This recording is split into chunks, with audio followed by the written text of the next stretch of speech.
Bom, eu vou começar esse vídeo agora com receio do julgamento que se aproxima em abril, dia 14, lá na cidade judiciária. Eu vou relatar um pouco da, da manipulação que eu venho sofrendo desde 2017 com a Maria Aparecida Fernandes, essa senhora aqui, né? Que diz que é uma profeta de Deus, que eu trabalhei lá no ambulatório do Mário Gatti. E da Francisca, que é a mãe, infelizmente mãe biológica minha, e do assediador, e e do envolvimento da empresa Albatroz, da empresa desse assediador, né, desse Edson Aparecido da Silva, e da Prefeitura Municipal de Campinas.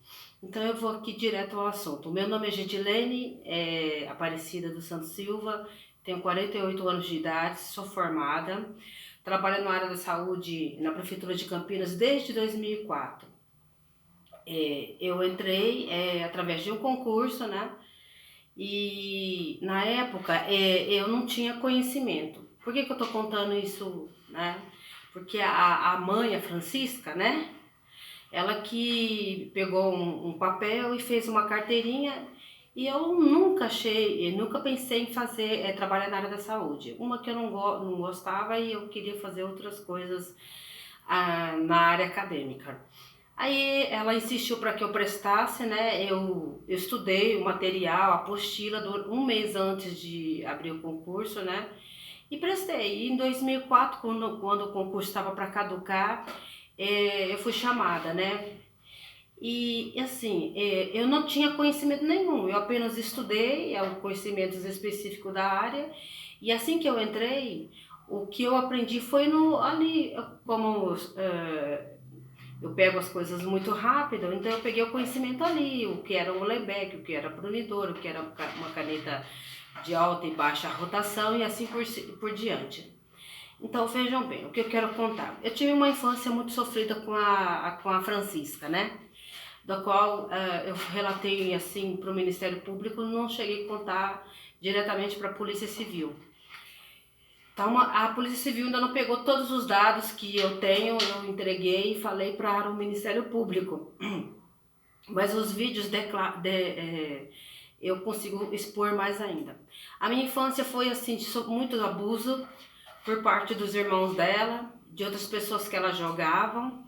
Ela me tratava como se eu fosse uma criança normal. Ela dizia que eu era doida, que ninguém acreditava em mim, que eu era feia, que eu não ia ser ninguém na vida, que eu ia apenas trabalhar para dar dinheiro para ela e para dar para os outros filhos dela, que eu não era filha dela. A minha infância sempre foi assim, cheia de abuso, de tortura, que eu não era ninguém. E assim, tudo que eu tinha, tomava e dava para os outros filhos, né? E assim, e na infância dava vinho, bebida alcoólica, e chamava as pessoas para ver a gente bebendo vinho e mandava girar, fazer um círculo ali, uma plateia para todo mundo ficar vendo a gente bêbado, embriagado, rodando que nem um peão e vomitando, né? Era assim a minha infância. Eu fui abusada pelo irmão dela, o Felipe, lá em Goiás. Quando eu relatei para ela não levou no médico, não levou na polícia. O que ela via depois dizendo que a culpa era minha. Uma criança ser abusada com 4 anos de idade, você deixaria sua filha com um homem descer com seu irmão lá para uma cachoeira, para o rio? Jamais, né? E depois os abusos continuam quando viemos para Campinas com os irmãos dela, o Agripino e o Aloísio. Então ela deixava, atirava todo mundo e tava lá, quando não era um, era outro, né? E depois vinha com aquele ar, né, gritando, se você falar alguma coisa, eu vou dizer que é mentira sua, que você é doida. Então a minha infância e a adolescência foi sempre uma criança doente, tudo que acontecia de errado eu era culpada, eu era feia, era pejorativo, era negligência, eu não era boa o suficiente, nada que eu fazia estava bom. Então, assim, o psicológico era assim, eu me sentia uma criança É difícil de explicar a sensação. Então, o refúgio que eu procurei naqueles momentos era: eu tenho que estudar para ser alguém na vida, para sair dessa loucura, dessa tortura, desse desprazer. Então, o que eu procurava? Ser sempre uma pessoa eficiente na escola. E eu sofria de uma crise asmáticas constante.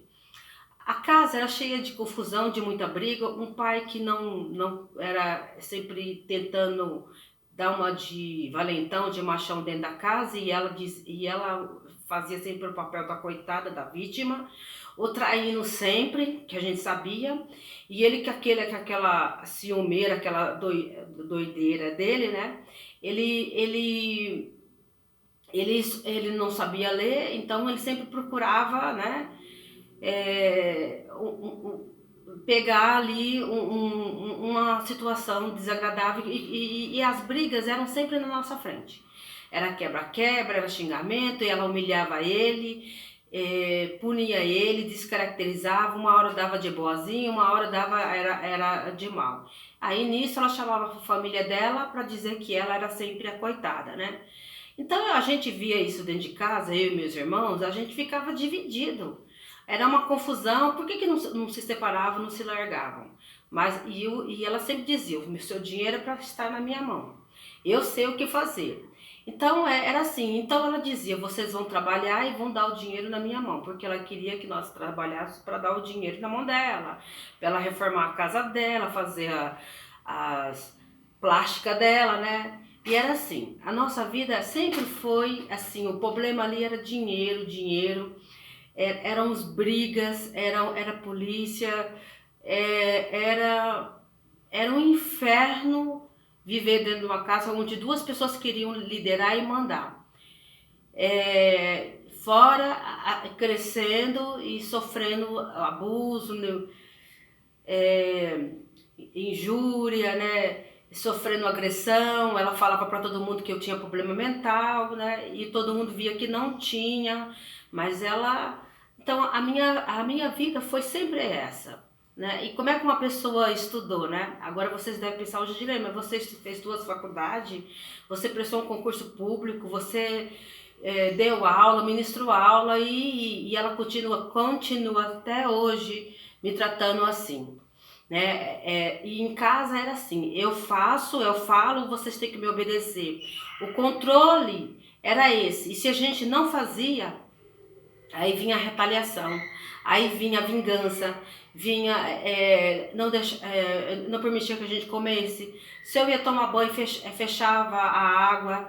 Era sempre uma violência. E quando a gente via e jogava na cara dela a manipulação dela, aí pronto.